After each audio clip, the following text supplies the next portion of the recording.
The chemical used to extend shelf life is found in hundreds of processed foods. The FDA reviewed TBHQ decades ago. The International Journal of Environmental Research and Public Health suggests the preservative TBHQ could be harmful to the immune system. Researchers say it and other chemicals used in foods should be reassessed to reflect new science. They're crispy, golden, and dangerously addicting.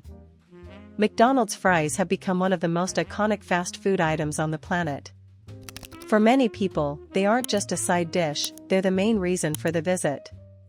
Whether you remember grabbing a Happy Meal as a kid, munching on them during a road trip, or pulling a hot, salty fry from the bottom of the bag on a late-night drive-thru run, chances are you've got at least one memory tied to those fries. They seem simple, just potatoes, oil, and salt. But what if that satisfying crunch came at a hidden cost? Let's rewind for a moment. In the early days of McDonald's, the fries really were simple. The original recipe used just 3 ingredients: potatoes, beef tallow, and salt. And they were famous for it. That signature flavor, rich, savory, slightly meaty, was a direct result of the beef fat. It set McDonald's apart from every other fast food chain. But in the 1990s, due to public pressure and rising health concerns over saturated fat, McDonald's made a major change. They switched from beef tallow to a vegetable oil blend. The fries got crispier and supposedly healthier, but something else happened too. The flavor changed. To replicate the old taste, they began adding natural beef flavor to their oil, which brought back some of that umami goodness, but also introduced a strange new question. Why are vegetarian customers unknowingly eating fries that still contain meat-derived ingredients? That's just one piece of the puzzle. Today, a McDonald's fry in the United States contains a stunning 19 ingredients. That's right, 19 components in a food that, theoretically, could be made with just one. It starts with the obvious: potatoes. McDonald's primarily uses Russet Burbank, Ranger Russet, and Shepherdie varieties. These are chosen for their long shape, high starch content, and fluffy interior. But once they're peeled and sliced, the complexity begins. They're partially fried and frozen in processing plants before ever reaching your local restaurant. That process adds layers of chemicals, oils, and preservatives that most people have never even heard of. The pre-frying is done in a mixture of vegetable oils including canola oil, corn oil, soybean oil, and hydrogenated soybean oil. Each of these serves a purpose, some for texture, some for shelf stability, and some for flavor. Then comes the addition of dextrose, a simple sugar, which helps give the fries their uniform golden color. If you've ever wondered why McDonald's fries are always perfectly golden while your homemade versions look blotchy, this is why. The sugar caramelizes in the oil, giving them that fast food glow.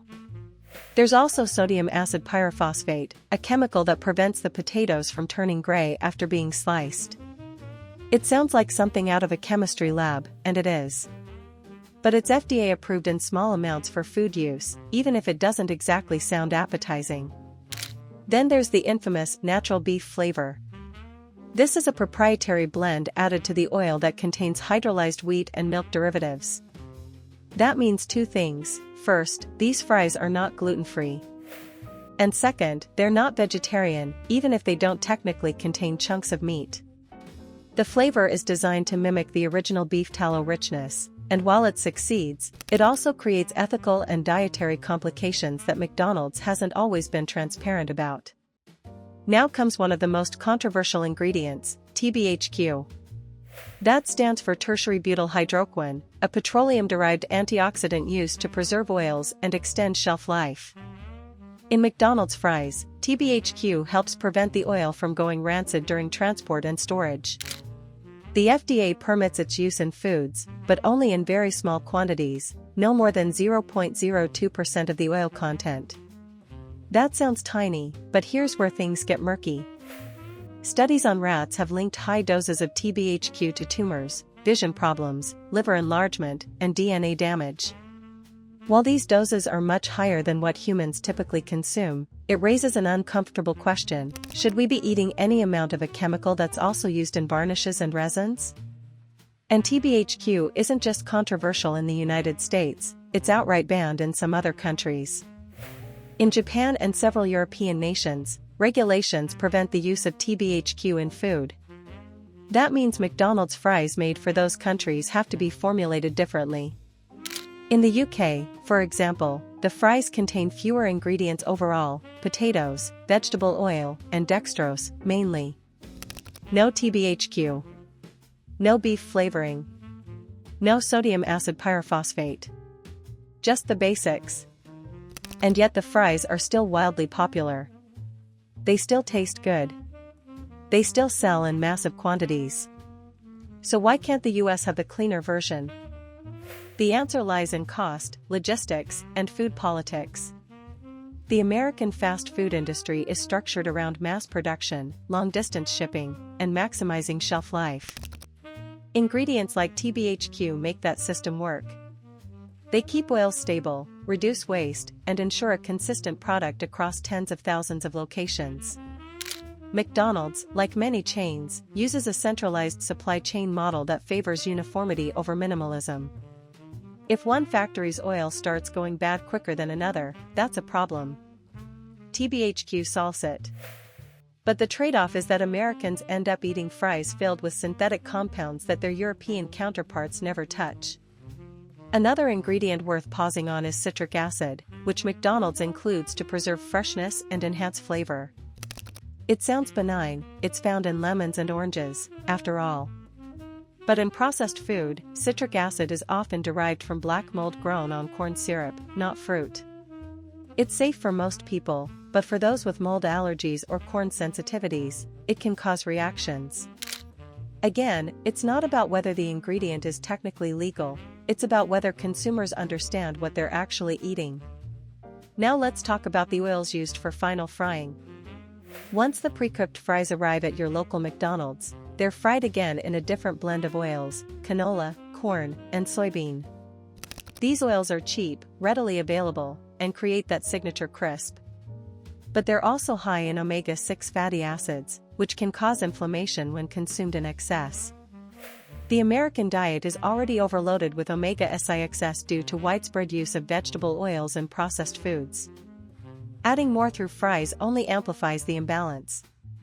Long-term, that imbalance has been linked to heart disease, obesity, and other chronic conditions. McDonald's has claimed to reduce trans fats over the years, and while that's technically true, the use of hydrogenated oils and chemical stabilizers still introduces health concerns.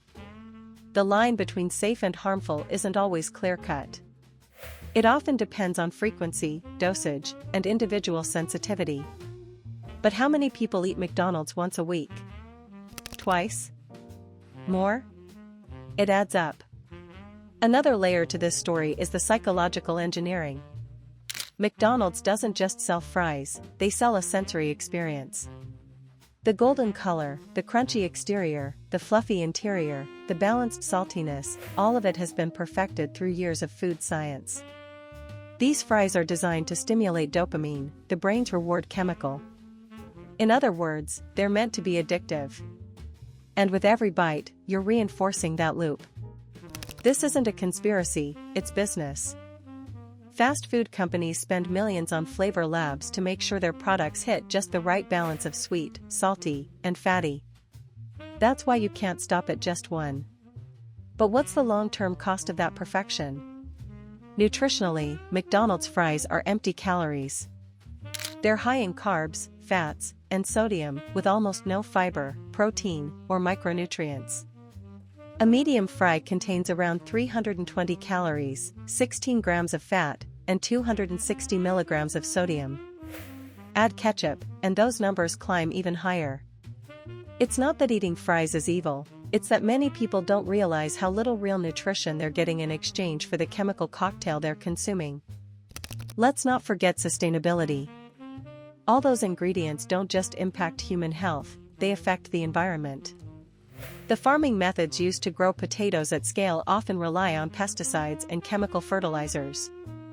The oils come from monoculture crops like corn and soy, which require heavy machinery, irrigation, and government subsidies to remain profitable. Then there's the packaging paper fry containers, ketchup packets, cardboard sleeves, all single-use, often non-recyclable. Multiply that by millions of customers every day, and the footprint becomes enormous. So what are we left with? A product that is simultaneously iconic and problematic. Yes, McDonald's fries are delicious. They hit every craving perfectly. But they are also a triumph of industrial engineering, made with a long list of chemicals, flavor enhancers, and preservatives that most people never realize they're eating. The fries you think are simple are, in reality, anything but. The fact that other countries get cleaner, simpler versions of the same product is telling. It shows that McDonald's can do better, but only when forced by regulation or public outcry. American consumers, for the most part, haven't pushed back. But maybe they should. Because the next time you reach into that red and yellow container and pull out a hot fry, it's worth pausing for a moment. They taste amazing. They're comforting. They're nostalgic. But they're also carefully engineered to be that way, using ingredients and processes that most of us don't fully understand. What seems like an innocent snack could be part of a much larger system, one that favors profit over transparency, efficiency over simplicity, and habit over health. They're not just fries. They're a product. And once you realize how they're made, you may never look at them the same way again.